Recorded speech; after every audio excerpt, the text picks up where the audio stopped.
السلام عليكم ورحمة الله وبركاته. إن الحمد لله نحمده ونستعينه ونستغفره ونعوذ بالله من شرور أنفسنا ومن سيئات أعمالنا. من يهده الله فلا مضل له ومن يضلل فلا هادي له، وأشهد أن لا إله إلا الله وحده لا شريك له، وأشهد أن محمدًا عبده ورسوله. يا أيها الذين آمنوا اتقوا الله حق تقاته ولا تموتن إلا وأنتم مسلمون. يا أيها الناس اتقوا ربكم الذي خلقكم من نفس واحدة وخلق منها زوجها وبث منهما رجالا كثيرا ونساء، واتقوا الله الذي تساءلون به والأرحام إن الله كان عليكم رقيبا. يا أيها الذين آمنوا اتقوا الله وقولوا قولا سديدا يصلح لكم أعمالكم ويغفر لكم ذنوبكم، ومن يطع الله ورسوله فقد فاز فوزا عظيما. أما بعد، فإن خير الحديث كتاب الله، وخير الهدي هدي محمد صلى الله عليه وسلم، وشر الأمور محدثاتها، وكل محدثة بدعة، وكل بدعة ضلالة، وكل ضلالة في النار. أعوذ بالله السميع العليم من الشيطان الرجيم من همزه ونفخه ونفسه. والسابقون الأولون من المهاجرين والأنصار والذين اتبعوهم بإحسان رضي الله عنهم ورضوا عنه وأعد لهم جنات تجري تحتها الأنهار خالدين فيها أبدا ذلك الفوز العظيم. محترم حضرات اور پردانشین خواتین اسلام، میں اس موقع سے سب سے پہلے اللہ تبارک و تعالیٰ کا شکر ادا کرتا ہوں کہ جس طرح ہم نے سال گزشتہ دروس سیرت کا ایک کامیاب سلسلہ چلایا تھا، اللہ کی توفیق سے ایک اور مبارک سلسلہ شروع کرنے کے لیے ہم یہاں اکٹھا ہوئے ہیں، جمع ہوئے ہیں۔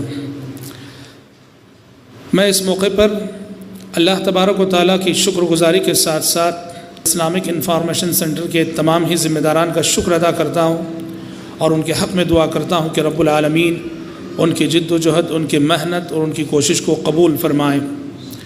حضرات، یہ نیا مبارک سلسلہ جو آج ہم شروع کرنے جا رہے ہیں، جیسا کہ آپ سب کے علم میں ہے، تذکرہ عشرہ مبشرہ، یعنی نبی کریم صلی اللہ علیہ وسلم کے وہ 10 صحابہ جنہیں اللہ کے نبی صلی اللہ علیہ وسلم نے دنیا ہی میں اپنی زبانی جنت کی خوشخبری سنائی۔ ان کی زندگیوں پر ہم انشاءاللہ تعالی تفصیل سے روشنی ڈالیں گے آنے والے دنوں میں، لیکن قبل اس کے کہ میں ان نفوس قدسیہ کا تذکرہ شروع کروں، آج مناسب سمجھتا ہوں کہ بطور تمہید کچھ باتیں مقام صحابہ، حضرات صحابہ کرام رضوان اللہ علیہم اجمعین کی خصوصیات اور ان کی فضیلت سے متعلق آپ کے سامنے رکھ دوں۔ اور میں نے اپنی گفتگو کو شروع کرنے کے لیے سورہ توبہ کی وہ مشہور و معروف آیت تلاوت کی جس میں اللہ تبارک و تعالیٰ نے انصار اور مہاجرین کا ذکر خیر کیا اور انصار اور مہاجرین کی تعریف کرتے ہوئے فرمایا والسابقون الاولون من المہاجرین والانصار والذین اتبعوهم بإحسان رضی اللہ عنہم ورضوا عنہ وأعد لهم جنات تجري تحتها الأنهار خالدين فيها أبدا ذلك الفوز العظیم۔ اللہ تعالیٰ نے کہا کہ انصار اور مہاجرین میں سے جنہوں نے ایمان لانے میں سبقت کی اور پہل کی، اور جو ان انصار اور مہاجرین کے نقش قدم پر چلتے ہیں بھلے طریقے سے، اللہ ان سے راضی ہو گیا اور وہ اللہ سے راضی ہو گئے، اور اللہ تعالیٰ نے ان کے لیے ایسی جنتیں تیار کر رکھی ہیں جن کے نیچے سے نہریں بہتی ہیں، اور یہی سب سے بڑی کامیابی ہے۔ حضرات، ہم صحابہ کے حوالے سے گفتگو کرنے جا رہے ہیں تو مناسب معلوم ہوتا ہے کہ سب سے پہلے یہ جان لیں صحابی کسے کہتے ہیں۔ اہل علم صحابی کی تعریف کرتے ہوئے کہتے ہیں کہ صحابی اسے کہتے ہیں کہ من لقی النبی صلی اللہ علیہ وسلم مؤمنا بہ ومات علی ذلک۔ صحابی ہر اس شخص کو کہا جائے گا جس نے ایمان کی حالت میں پیارے نبی سے ملاقات کی ہو اور ایمان کی حالت میں وفات پائی ہو۔ پتہ چلا 3 شرطیں ہیں صحابی ہونے کے لیے۔ پہلی شرط ہے نبی کریم صلی اللہ علیہ وسلم سے ملاقات۔ جو نبی سے ملاقات نہ کرے وہ صحابی نہیں ہو سکتا۔ ویسے قرنی یمن میں تھے، پیارے نبی کا زمانہ انہوں نے پایا پر پیارے نبی سے ملاقات نہ کر سکے، ماں کی خدمت میں رہے، ماں کی خدمت کی وجہ سے شرف صحبت سے محروم ہو گئے۔ یہ اور بات ہے کہ اس محرومی کے نتیجے میں اللہ تعالیٰ نے انہیں اور دوسری نعمتوں سے نوازا۔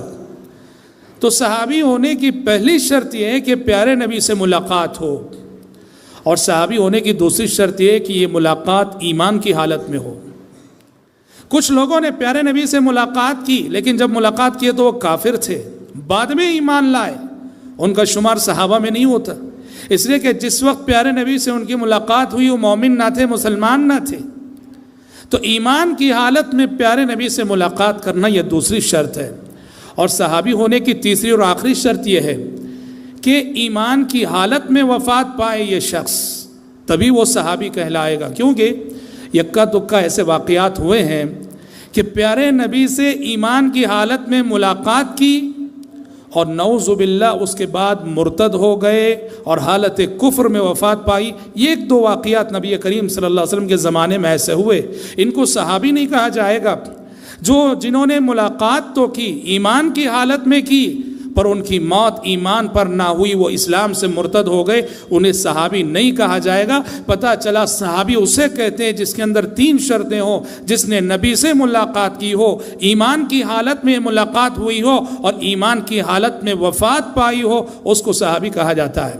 حضرات، صحابہ کرام رضوان اللہ علیہم اجمعین کی یہ جماعت، ہم کس زبان سے ان کا تذکرہ کریں؟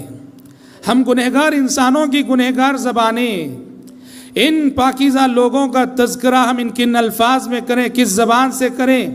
ہم چھوٹے لوگ ان عظیم شخصیتوں کے بارے میں کیا کہیں؟ حضرات صحابہ کرام رضوان اللہ علیہم اجمعین کی خصوصیات کو اگر میں ذکر کرتا چلوں، صرف حضرات صحابہ کرام رضوان اللہ علیہم اجمعین کی خصوصیات کو ذکر کرنے کے لیے ایسی کئی مجلسیں چاہیے۔ صحابہ کی یہ جماعت بڑی خصوصیات کی حامل ہے۔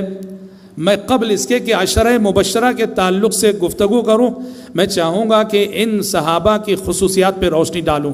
سب سے پہلی بات میں آپ کو بتا دوں، صحابہ کی جماعت کی پہلی خصوصیت یہ ہے کہ یہ اس زمین پر اللہ تبارک و تعالیٰ کا انتخاب تھے، یہ اس زمین پر اللہ تبارک و تعالیٰ کا سلیکشن تھے۔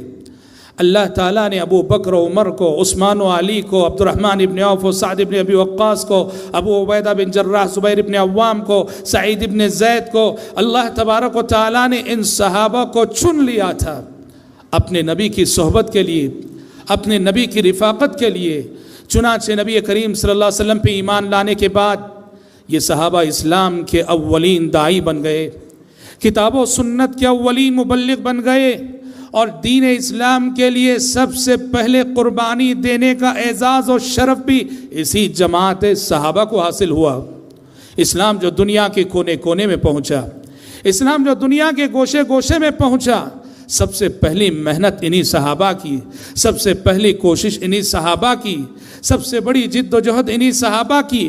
قیامت تک آنے والے مسلمانوں پر اس جماعت صحابہ کا وہ احسان ہے جس احسان کو ہم دنیا میں چکا نہیں سکتے ہیں۔ رب العالمین ہی حشر کے میدان میں ان کے احسانات کا بدلہ انہیں دے گا۔ اور حضرات، صحابہ کی یہ جماعت نبی کریم صلی اللہ علیہ وسلم کی 23 سالہ محنت کا نتیجہ تھی۔ 23 سال مکہ اور مدینے کی زندگی میں پیارے نبی نے جو تربیت کی، اس تربیت کے نتیجے میں انسانیت کو کیا ملا؟ اگر کوئی پوچھتا ہے تو اس کا جواب یہ ہے کہ 23 سال کی محنت کے نتیجے میں انسانیت کو صحابہ جیسی ایک ایسی نسل ملی کہ اللہ کی قسم کھا کے کہتا ہوں، اس نیلے آکاش نے نہ ان سے پہلے ایسی جماعت دیکھی ہے اور نہ ان کے بعد ایسی جماعت دیکھی ہے، اور نہ ہی قیامت تک ایسی جماعت دیکھی جائے گی۔ سیرت محمدی نے ان سیرتوں کو ڈھالا تھا، صحابہ کی یہ سیرتیں سیرت محمدی سے بنی تھیں، اور دراصل نبی کریم صلی اللہ علیہ وسلم کے کردار کا عکس تھی یہ جماعت۔ پیارے نبی صلی اللہ علیہ وسلم کے اندر جو اخلاقی خوبیاں تھیں، جو کمالات تھے، جو اوصاف تھے، آپ دیکھیں گے صحابہ کی یہ جماعت انہی اوصاف کی حامل تھی۔ نبی کریم صلی اللہ علیہ وسلم کا ایمان و یقین ابو بکر کی شکل میں ظاہر ہوا۔ آپ صلی اللہ علیہ وسلم کا عدل و انصاف عمر بن خطاب رضی اللہ عنہ کی شکل میں ظاہر ہوا. آپ صلی اللہ علیہ وسلم کی جود و سخا اور آپ کی شرم و حیا عثمان بن عفان رضی اللہ عنہ کے روپ میں ظاہر ہوئی. آپ صلی اللہ علیہ وسلم کی دور اندیشی اور فراست علی بن ابی طالب رضی اللہ عنہ کی شکل میں ظاہر ہوئی.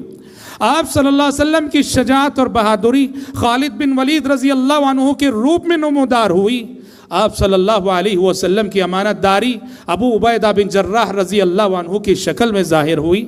آپ صلی اللہ علیہ وسلم کا فقر و فاقہ ابو ذر غفاری رضی اللہ عنہ کے روپ میں ظاہر ہوا. اور آپ صلی اللہ علیہ وسلم کے علوم و معارف معاذ بن جبل، عبداللہ بن مسعود، زید بن ثابت اور عبداللہ بن عباس رضی اللہ عنہم جیسے صحابہ کی شکل میں ظاہر ہوا. جو خوبیاں، جو صفات، جو کمالات پیارے نبی کی ایک شخصیت میں جمع تھی، پیارے نبی نے اپنی تربیت سے یہ خوبیاں اپنے صحابہ میں ایک ایک کر کے منتقل کی. کسی نے آپ صلی اللہ علیہ وسلم سے جود و سخا کا درس لیا، کسی نے آپ سے شجاعت و جواں مردی کا درس لیا، کسی نے آپ سے شرم و حیا کا سبق پڑھا، کسی نے آپ سے عدل و انصاف کا سبق پڑھا، کسی نے آپ سے سبحان اللہ نبی کریم صلی اللہ علیہ وسلم کی زندگی سے وہ اوصاف حمیدہ اور وہ خصال حمیدہ سیکھے جن اوصاف نے ان انسانوں کو اس دھرتی پر انسانی روپ میں چلتے پھرتے فرشتے بنا دیا. حضرات، صحابہ کی جماعت اللہ کی قسم یہ وہ جماعت ہے، کردار کے اعتبار سے اگر دیکھو، کیریکٹر کے اعتبار سے اگر دیکھو، اتنی عظیم جماعت، اتنی بلند جماعت ہے اور ایسا کردار ہے اس جماعت کا کہ پوری انسانی تاریخ سے چیلنج ہے کہ اللہ کی قسم آپ ایسا کردار کسی اور نسل میں نہیں دکھا سکتے. ان کا ایک ایک کردار نقش قدم بن گیا. وہ توبہ کریں تو ان کی توبہ نمونہ بن جائے، وہ صبر کریں تو ان کا صبر نمونہ بن جائے، وہ تجارت و کاروبار کریں تو ان کا تجارت نمونہ بن جائے، وہ مہمان نوازی کریں تو ان کی مہمان نوازی آئیڈیل بن جائے. آپ واقعات کی روشنی میں دیکھتے چلو، اور میں جو حوالے ابھی آپ کے سامنے دوں گا ان حوالوں کو سامنے رکھ کر انسانی تاریخ سے پوچھو کیا دنیا کی کسی قوم کے پاس کردار کے ایسے نمونے ملیں گے؟ آپ نے دنیا میں جھگڑے بہت دیکھے ہوں گے. حقوق کے سلسلے میں ہمیشہ جھگڑا کیا دیکھنے کو ملتا ہے؟ حق لینے کا جھگڑا. میں کہتا ہوں یہ میرا حق ہے، آپ کہتے ہیں یہ میرا حق ہے، دونوں لڑتے ہیں، جھگڑتے ہیں، بات نہیں بنتی ہے تو عدالتوں کے چکر کاٹتے ہیں، کورٹ جاتے ہیں. میں کہتا ہوں یہ میرا ہے، آپ کہتے ہیں یہ میرا ہے. دنیا نے ہمیشہ یہی جھگڑے دیکھے ہیں حقوق کے سلسلے میں. ہر کوئی کہتا ہے کہ میرا ہے، لیکن اللہ کی قسم کہ آپ نے کبھی کوئی ایسا جھگڑا دیکھا ہے کہ دونوں اس لیے لڑ رہے ہوں، یہ کہہ رہا ہو کہ یہ تیرا ہے اور وہ کہہ رہا ہو کہ یہ تیرا ہے؟ آؤ صحابہ کی جماعت میں، صحابہ کے کردار میں آپ کو ایسے جھگڑے نظر آئیں گے. دو صحابی آئے پیارے نبی صلی اللہ علیہ وسلم کی خدمت میں. ایک زمین کا مسئلہ تھا. کیا مسئلہ تھا؟ یہ صحابی کہہ رہے تھے کہ یہ زمین میری ہے، اور دوسرے صحابی کہہ رہے تھے کہ وہ زمین میری ہے. دونوں پیارے نبی کی خدمت میں پہنچے. پیارے نبی صلی اللہ علیہ وسلم نے دونوں کی بات سنی. دونوں کی بات پہلے آپ نے سنی. سننے کے بعد آپ صلی اللہ علیہ وسلم نے کہا کہ دیکھو میں دونوں کی بات سنوں گا اور فیصلہ دوں گا، لیکن میرے فیصلے سے پہلے ایک بات سن لینا. کہا کہ ہو سکتا ہے کہ واقعی معنوں میں یہ زمین جس کی ہے، حقدار جو اس زمین کا ہے وہ منہ مرا ہو، اسے اپنے دعوے کو ثابت کرنا نہ آتا ہو، وہ ٹھیک سے اپنے دعوے کو پیش نہیں کر سکا. لیکن دوسرا شخص جس کی یہ زمین نہیں ہے وہ چرب زبان ہو، اور اپنی چرب زبانی کی وجہ سے میرے سامنے وہ ایسے دلائل دیتا ہے، میں متاثر ہو کے اس کے حق میں فیصلہ کر دیتا ہوں. کہا کہ یاد رکھ لو، اگر بات ایسی ہوئی کہ کسی کی چرب زبانی سے متاثر ہو کر میں نے وہ زمین اسے دے دی، حالانکہ وہ زمین اس کی نہیں ہے، اس کو سمجھ لینا چاہیے کہ میں اسے زمین کا ٹکڑا نہیں دے رہا ہوں، جہنم کا ٹکڑا دے رہا ہوں. کورٹ میں قاضی اور جج کے فیصلہ کرنے سے حق بدل نہیں جاتا. آپ کی زمین ہے اور میں نے اچھے لائر کو رکھ کر جو ہے جج کو متاثر کر دیا اور جج نے میرے حق میں فیصلہ دے دیا. جج کے فیصلہ دینے سے آپ کی زمین میری نہیں ہو جائے گی، اللہ کے پاس آپ کی زمین آپ ہی کی رہے گی. پیارے نبی نے وہی اصول بتایا. جب پیارے نبی نے یہ بات بتائی کہ یاد رہے کہ اگر میں جس کو دے رہا ہوں وہ زمین اس کی نہ ہو تو سمجھ جائے کہ میں زمین نہیں دے رہا ہوں، جہنم کا ٹکڑا دے رہا ہوں۔ یہ فرمانا ہی تھا صلوات اللہ وسلام علیہ۔ دونوں صحابی رونے لگے، دونوں صحابی رونے لگے، اور تھوڑی دیر پہلے جو یہ جھگڑا کر رہے تھے، یہ میرا ہے یہ میرا ہے، اب دونوں یہ جھگڑا کرنے لگے۔ اللہ کے نبی نہیں، یہ ان کی ہے اور یہ ان کی ہے۔ وہ کہہ رہے تھے یہ زمین ان کو دے دیجیے، وہ کہہ رہے تھے زمین ان کو دے دیجیے۔ صلوات اللہ وسلام علیہ رضی اللہ عنہم اجمعین۔ آپ نے مہمان نوازی کے بہت سارے معیارات دیکھے ہوں گے، مہمان نوازی کے بہت سارے معیارات آپ نے دیکھے ہوں گے، لیکن اس انصاری صحابی کی مہمان نوازی کا وہ معیار آپ نے اپنے گھر میں، کسی خاندان میں، اڑوس پڑوس میں کہیں دیکھا ہو کہ پیارے نبی کے مہمان گھر پہنچے ہیں اور سبحان اللہ بچے بھوک سے تڑپ رہے ہیں، میاں بیوی تو خود بھوکے رہے اور بچے بھوک سے تڑپ رہے ہیں، اور آئے ہوئے مہمانوں کی مہمان نوازی کرنے کے لیے اپنے بچوں کو تسلی دے کر سلا دیا، اپنے بچوں کو تسلی دے کر سلا دیا، اور پیارے نبی کے مہمانوں کی مہمان نوازی کی۔ اور مہمان کو اس بات کا پتہ نہ چلے کہ میزبان ہمارے ساتھ نہیں کھا رہا ہے، اس کے لیے کیا کیا، رات کا وقت تھا اور چراغ جو جل رہا تھا، جلتے ہوئے چراغ کو بجھا دیا اور مہمان کے ساتھ بیٹھ گئے۔ مہمان یہ سمجھ رہا ہے کہ میزبان بھی کھا رہا ہے، حالانکہ میزبان کے کھانے کے لیے کھانا نہیں ہے وہاں۔ مہمان یہ سمجھ رہا ہے کہ میزبان کھا رہا ہے، میزبان نہیں کھا رہا ہے۔ ان کے بچے بھوکے سو رہے ہیں، اپنے بچوں کے لقموں کو سبحان اللہ انہوں نے نبی کے آئے ہوئے مہمانوں کو کھلایا۔ آپ نے صبر کے بہت سارے نمونے دیکھے ہوں گے، صبر کے بہت سارے نمونے دیکھے ہوں گے، لیکن تاریخ انسانی سے چیلنج ہے کہ کوئی ماں ایسا صبر کی ہو تاریخ میں بتا دے جیسا صبر کے ام سلیم نے اپنی لخت جگر اور اپنے بیٹے کی وفات پر صبر کیا تھا۔ کہ سبحان اللہ جب بیٹے کی وفات ہوئی، ام سلیم رضی اللہ عنہا نے، ابو طلحہ کی بیوی تھی، اپنے رشتہ داروں سے کہا کہ ابو طلحہ کو سب سے پہلے حادثے کی خبر میں دوں گی، کوئی بتانا نہیں۔ ابو طلحہ گھر آئے، ابو طلحہ گھر آئے، ام سلیم رضی اللہ عنہا نے ان کے لیے بناؤ سنگار کیا، اور ازدواجی تعلقات قائم ہونے کے بعد ام سلیم کہتی ہیں ابو طلحہ بتاؤ، ابو طلحہ بتاؤ کہ اگر کوئی آپ کے پاس اپنی امانت رکھے اور وہ اپنی امانت واپس لینا چاہے، اسے واپس لینے کا حق ہوتا ہے کہ نہیں؟ ابو طلحہ نے کہا امانت جس کی ہے وہ جب چاہے واپس لے سکتا ہے۔ ام سلیم نے کہا جب بات ایسی ہے تو سنیے کہ ہمارا وہ بیٹا، ہمارا وہ لخت جگر جو بیمار چل رہا تھا، اللہ تعالیٰ نے اپنی امانت ہم سے واپس لے لی ہے۔ دنیا کی تاریخ سے چیلنج ہے کہ دنیا میں کسی ماں نے اپنے بیٹے کی وفات پہ ایسا صبر کیا ہو، آپ کہیں ایسا نمونہ نہیں دکھا سکتے۔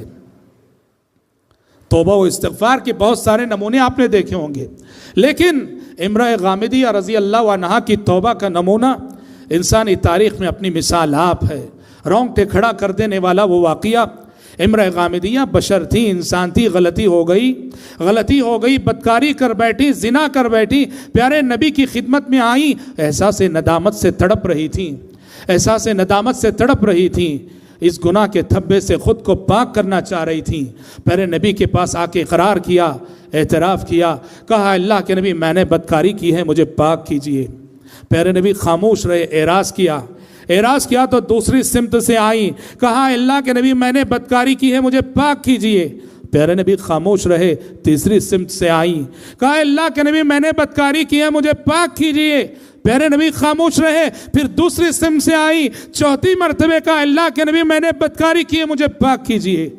زنا کے سلسلے میں قاعدہ یہ ہے کہ 4 مرتبہ اقرار ضروری ہوتا ہے۔ جب 4 مرتبہ اقرار کر بیٹھی، پیارے نبی ان کی جانب متوجہ ہوئے، پوچھا کہ بتاؤ تم نے کیا جرم کیا ہے؟ امرأ غامدیہ نے اقرار کر لیا، اعتراف کر لیا۔ پیارے نبی نے کہا کہ جاؤ ولادت کے بعد آنا، ڈیلیوری کے بعد آنا۔ سبحان اللہ، گئیں، بچے کی ولادت ہو گئی۔ ولادت ہونے کے بعد بچے کو لے کر پیارے نبی کی خدمت میں آئی، کہا اللہ کے نبی دیکھیے ولادت ہو گئی ہے، اب مجھے پاک کیجئے میرے گناہ سے۔